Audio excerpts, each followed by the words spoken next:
A União das Casas Espíritas da Zona Norte apresenta O Espiritismo está no ar, um programa que anuncia, esclarece e consola.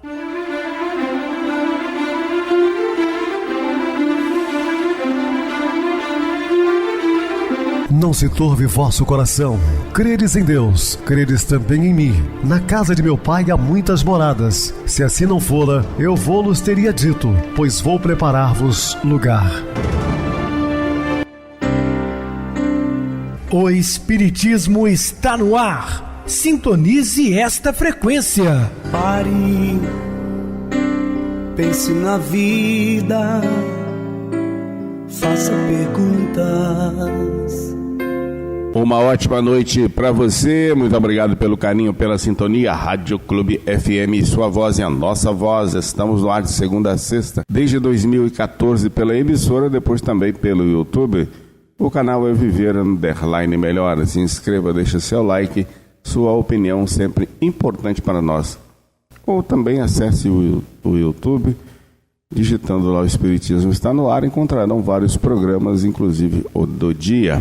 Recebo carinhosamente meu querido amigo, espiritista, trabalhador na Casa Espírita Maria de Nazaré, Adilson Reis. Uma boa noite, seja muito bem-vindo. Boa noite, Pedrosa, boa noite a você, ouvinte da Rádio Clube FM. Muito feliz por mais uma vez poder participar do nosso programa. O Espiritismo está no ar. Então, vamos estudar e aprender juntos. Que Jesus nos abençoe. Meus irmãos, vamos estudar sobre anjos da guarda. Dúvidas? Entre em contato conosco, ligando para Clube FM, 0 operadora 32, seu WhatsApp 999327758. Para falar comigo, utilize a TIM 988012675, WhatsApp 9844949, novamente 59.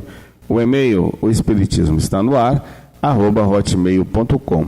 Interajam conosco, façam perguntas, tirem dúvidas, podem dar sugestões ao programa. Estamos à disposição dos ouvintes. Vamos agora para aquele momento muito especial que é o nosso momento de oração. Sintonize esta frequência. O Espiritismo está no ar. Momento de oração. Nós que sabemos acatar com apreço e solicitude a todos os representantes dos poderes transitórios do mundo e que treinamos boas maneiras para comportamento digno nos salões aristocráticos da terra, saibamos também ser afáveis e amigos junto dos nossos companheiros em dificuldades maiores. Eles não são apenas nossos irmãos, são convidados de Cristo em nossa casa, pelos quais encontramos ensejo de demonstrar carinho e consideração para com Ele, o Divino Mestre, em pequeninos gestos de amor.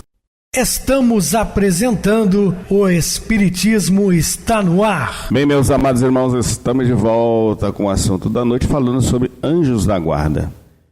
O tema Anjos da Guarda, vez por outra, é focalizado na mídia. Em que momento e de que maneira eles agem em favor dos seus protegidos?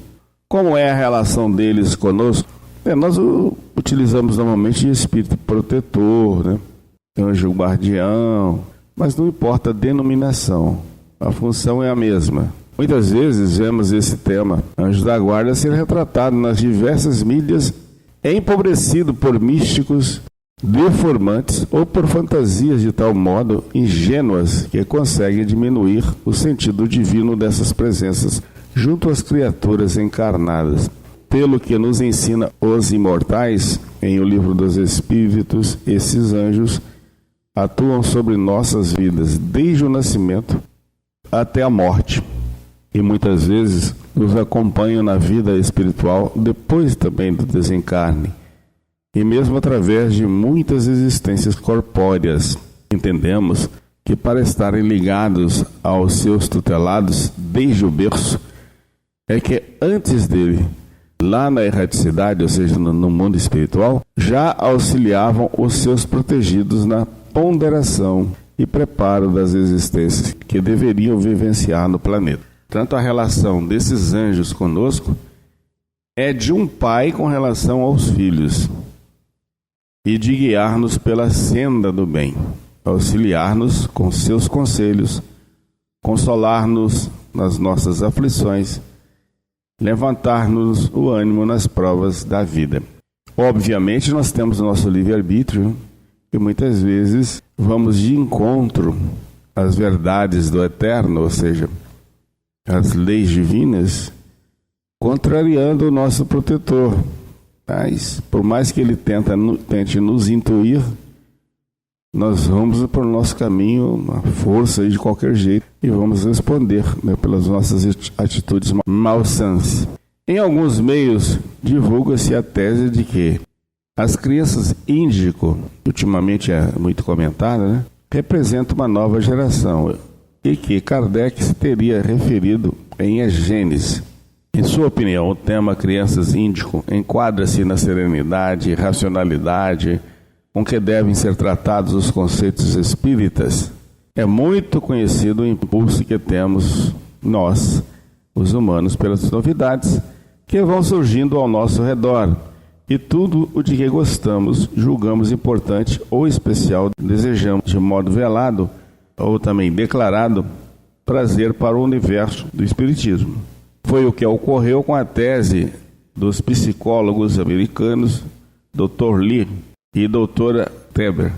Muito embora os referidos autores americanos tenham feito questão de afirmar que o seu trabalho era um relatório inicial e não a palavra final sobre certo tipo de crianças que vinham nascendo, o fato é que isso já chegou em nosso meio popular e não foi diferente no meio espírita, como algo pronto, acabado e que é para nós outros lastimável.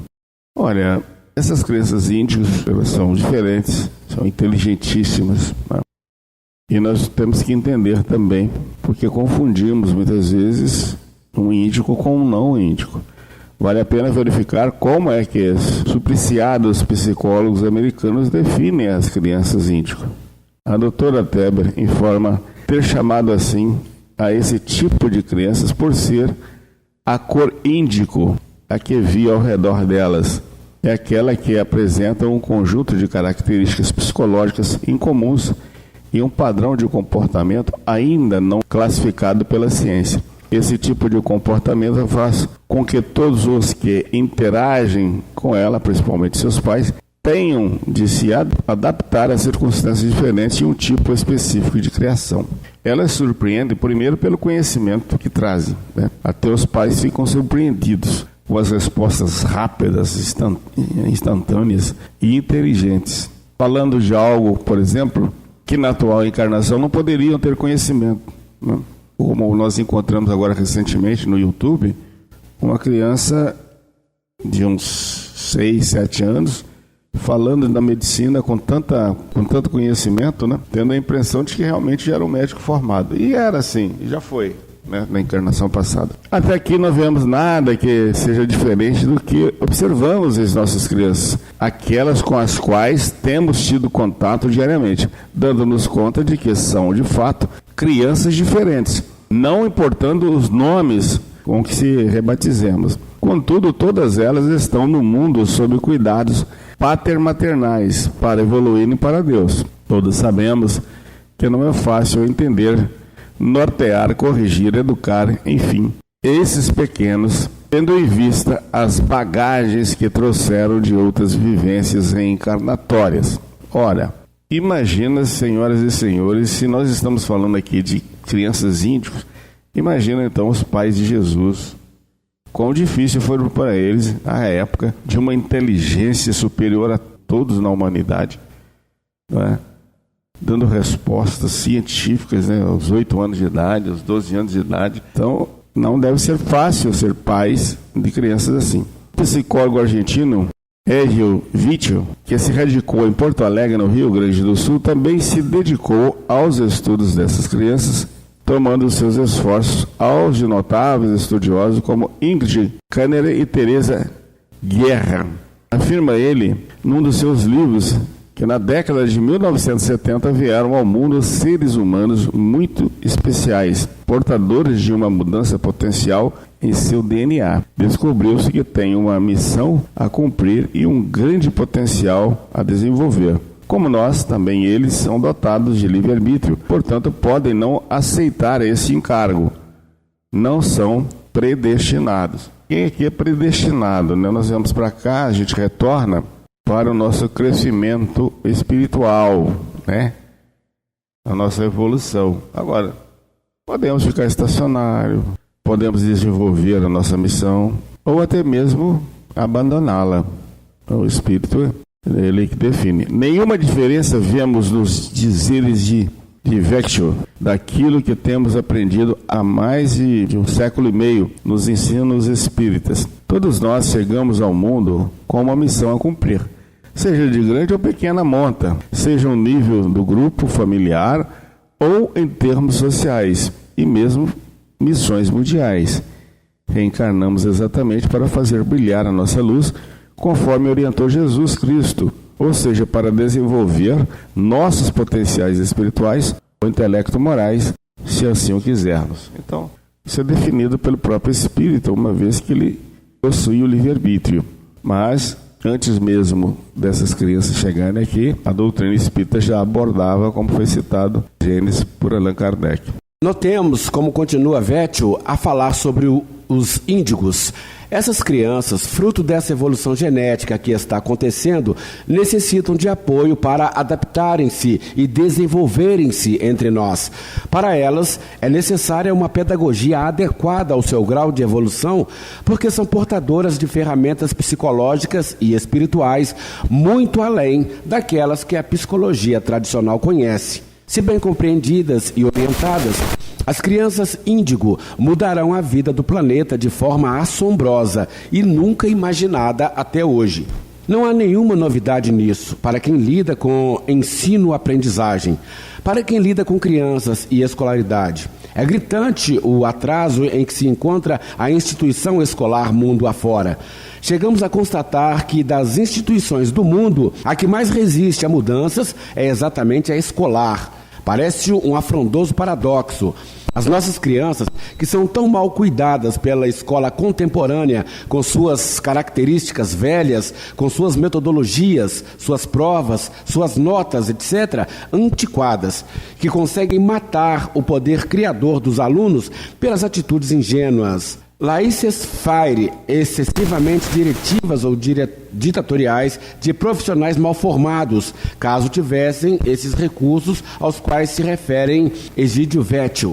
Com certeza, não teríamos os altos índices de êxodo escolar. As altas taxas de reprovações, não veríamos o horror com que grande número de crianças se vê obrigado a ir à escola, a alegria com as folgas, com os feriados ou com a ausência dos professores. No mundo de computadores e internet, de blogs e orkuts, desejar manter as crianças presas a um espaço físico por meio de cuspe e giz, convenhamos que não precisarão ser tão índigos para viverem indignadas. O trocadilho é proposital com o sistema. No século XIX, Kardec já falava da transição porque passava o mundo. Logo, não é um fenômeno novo. Somente agora, os psicólogos americanos se deram conta de que deveriam estudar tal coisa. Mas, com certeza, não foi a partir de 1970 que essas coisas começaram a acontecer no planeta. Ouçamos o que nos diz o livro A Gênese,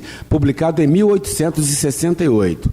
A época atual é de transição. Confundem-se os elementos das duas gerações. Colocados no ponto intermédio, assistimos à partida de uma e à chegada da outra, já se assinalando cada uma no mundo pelos caracteres que lhes são peculiares. Tem ideias e pontos de vista opostos às duas gerações que se sucedem. Pela natureza das disposições morais, porém, sobretudo das disposições intuitivas e inatas, torna-se fácil distinguir a qual das duas pertence cada indivíduo. Observemos como continua Kardec. Cabendo-lhe fundar a era do progresso moral, a nova geração se distingue por inteligência e razão, geralmente precoces, juntas ao sentimento inato do bem e às crenças espiritualistas, o que constitui sinal indubitável de certo grau de adiantamento anterior. Não se comporá exclusivamente de espíritos eminentemente superiores, mas do que, já tendo progredido, se acham predispostos a assimilar todas as ideias progressistas e aptos a secundar o movimento de regeneração. Aprendemos assim, desde a época de Allan Kardec, que se bem compreendida e orientada, toda e qualquer criança que chega à Terra mudará a vida do planeta de maneira bastante significativa, jamais imaginada atualmente. Quando o lar e a escola se tornarem locais de satisfação, de aprendizado e de segurança para as nossas crianças de agora e para as que virão, conseguiremos auxiliar a todos os espíritos que, chegados ao mundo para desempenhar seus papéis missionários de homens e mulheres de bem, possam realizar com êxito aquilo que vieram fazer. O que lamentamos é que, com tantos ensinamentos do Espiritismo, desde o Livro dos Espíritos até a Gênese, a respeito do conduzimento educacional das nossas crianças, sem que nunca tenha isso provocado qualquer furor educacional, nenhuma emoção ou frisson social, bastou que chegasse ao nosso país a tradução do livro de Carroll e Tober, para que o movimento espírita, em consideráveis expressões e localidades, se sentisse abalado em suas crenças e práticas, sem dar-se conta que o que vinha acontecendo e ainda ocorre é uma agigantada defasagem entre a nossa confissão labial de fé espírita e a nossa integração, de fato, ao espírito do espiritismo. Há controvérsias com relação às medidas que podem ser tomadas no sentido de protelar ou de acelerar o processo desencarnatório. Tem os encarnados meios de prolongar a vida física a ponto de interferir no procedimento dos espíritos? Aprendemos com os nobres benfeitores espirituais que, como as nossas existências planetárias estão sob os cuidados de entidades sublimadas que respondem junto a nós em nome de Jesus Cristo, a protelação, a moratória ou a aceleração, a antecipação do processo de nossa desencarnação está do mesmo modo sob essas divinas responsabilidades. Temos sabido de incontáveis circunstâncias que podem levar os guias espirituais a interceder a favor da permanência física de alguém no mundo, assim como de outras que os fazem atuar em prol da antecipação do período da reencarnação, desde que haja interesses superiores em jogo, significando uma contribuição para o progresso de quem deve permanecer ou de quem deverá partir. Indivíduos que, na época prevista para o seu desenlace, estejam realizando processos espirituais renovadores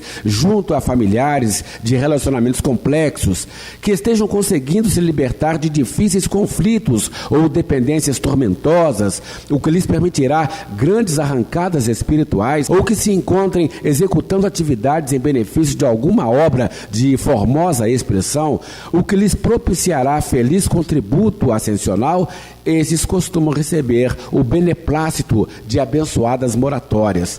Muitos que estejam se enredando em situações comprometedoras planeta afora, fascinados com as liberdades que ninguém consegue frear, muitos que chegaram à Terra com bagagem espiritual respeitável, mas que se estão deixando levar por certos níveis de orgulho e vaidade comprometedores de seu valor espiritual, os que vieram para operacionalizar determinadas missões, para o que foram investidos anos e anos de preparativos no mundo invisível, e que estão atirando fora as oportunidades, costumam ser chamados de volta ao grande lar, a fim de que reavaliem suas condutas terrenas, para que não comprometam seus valores conquistados e para que refaçam os planejamentos quanto ao futuro, de tal modo que então não se perturbem nos mesmos caminhos e situações que os puseram em perigo.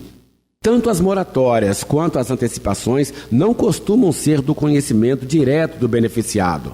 As leis do nosso Criador funcionam silenciosamente e atendem os seus filhos em suas variadíssimas necessidades sem qualquer alarde. Assim, é improvável que os encarnados, de maneira consciente, consigam esses resultados, tornando-se capazes de interferir na programação dos benfeitores da vida maior, desenvolvida sobre nós, sob o comando de Jesus. Considerando que a vivência diária da moral cristã é um dos grandes desafios dos espíritas, como superar o orgulho e o egoísmo que porventura residam em nós, evitando assim o personalismo? Aqui devemos nos recordar daquilo que indagou Kardec aos imortais, desejoso de conhecer um modo prático e eficaz para nos melhorar nesta vida e de resistirmos à atração do mal. Vejamos que o codificador pediu aos espíritos algo que fosse factível, ou seja, prático, e que ao mesmo tempo desse resultado, quer dizer eficaz. Obteve por resposta a instrução de um sábio da antiguidade: conhece-te a ti mesmo. Será muito difícil trabalhar por desfazer orgulho e egoísmo, enquanto não tivermos clara consciência de sua existência devastadora em nosso íntimo.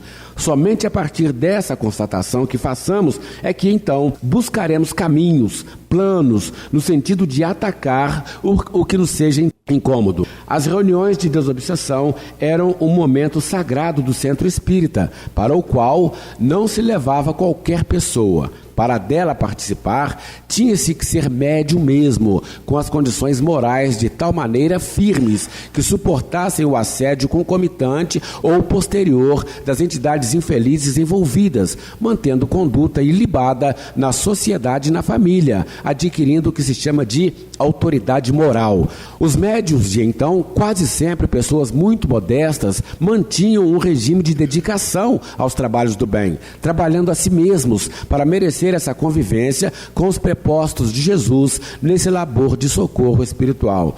Temos que convir a dificuldade de muita gente hoje em dia para assumir compromissos, seja pelas experiências de indisciplina cultivadas, seja pelas condições das grandes cidades que dificultam os translados das pessoas de um para outro lado. Assim, é costume em muitos lugares os médiuns faltarem muito aos trabalhos, porque chegam tarde da lida profissional, porque frequentam festas e não perdem nenhuma, porque qualquer motivo é motivo para não comparecer, e assim não criam vínculos psíquicos com a atividade nem com os benfeitores da tarefa. No campo dos centros espíritas, muitos não têm critérios doutrinários para a escolha dos seus dirigentes das sessões e optam quase sempre por companheiros que, mesmo quando têm boa vontade, desconhecem a profundidade e a dinâmica daquilo que foram chamados a fazer. Não têm voz ativa, conquistada pela autoridade moral e pela convivência semanal com os médiuns, que então fazem o que querem na sessão.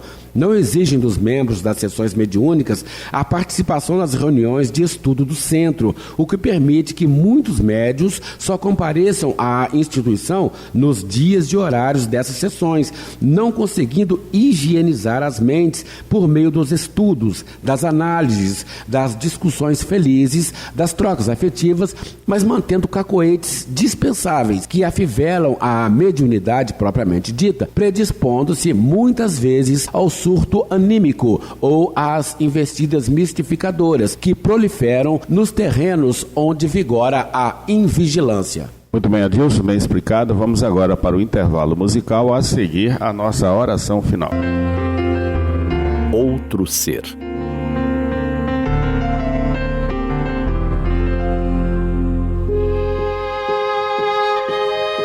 Consagrado poeta português afirma: viver é ser outro.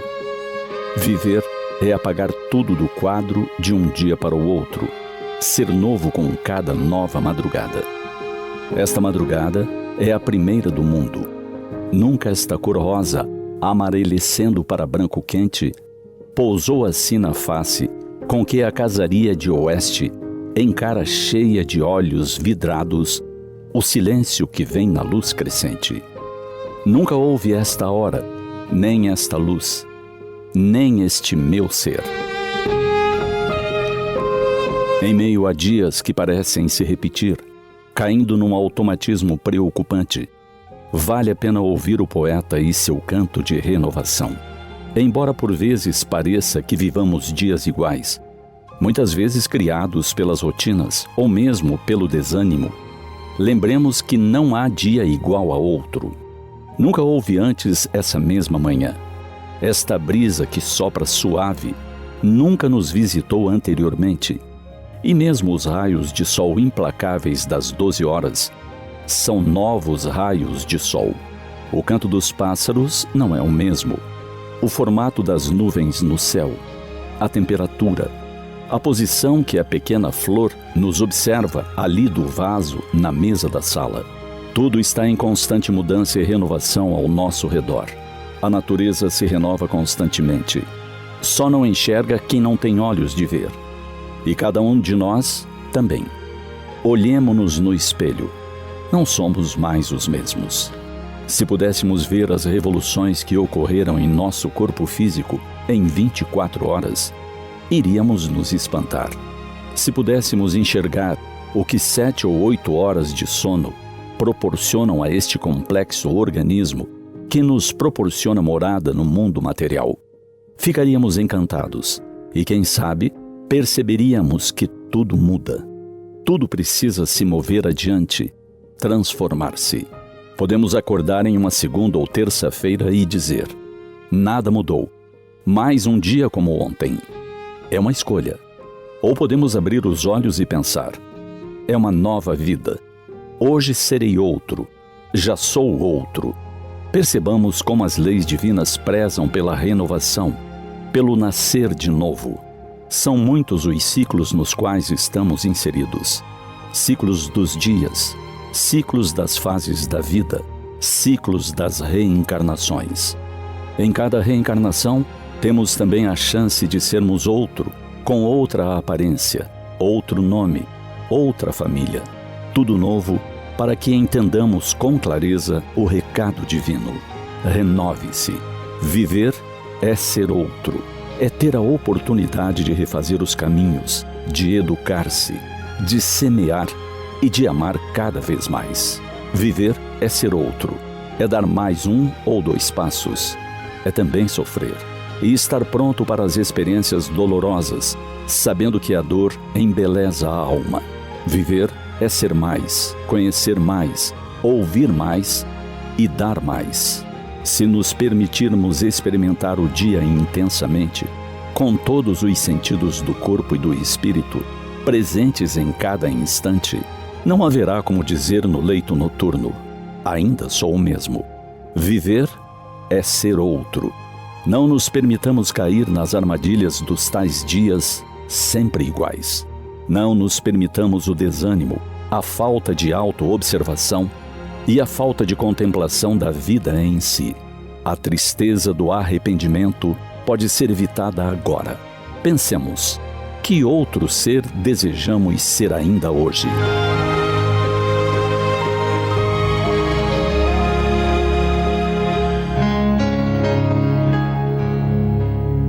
Sintonize esta frequência. O Espiritismo está no ar. Momento de oração. Bem, aprendemos todos os dias estudando o seu evangelho de amor, de luz e de paz.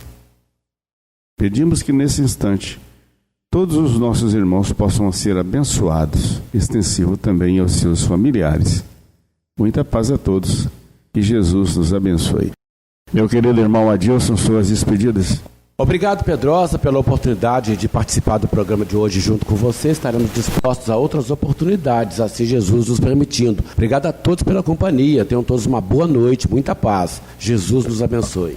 Boa noite para você, Adilson. Muito obrigado pelo apoio aqui no programa. Boa noite também a todos os amados irmãos ouvintes do YouTube, internautas do Brasil, do exterior, nossos irmãos da Zona Norte e de Juiz de Fora que nos acompanham com a rádio local, 87,9 Rádio Clube FM. Continuem ligados ouvindo a nossa próxima atração, o programa Batidão com o DJ Tico, a seguir na voz de Ailton Moreno, Encontro Central. Boa noite a todos e até amanhã, se Deus quiser.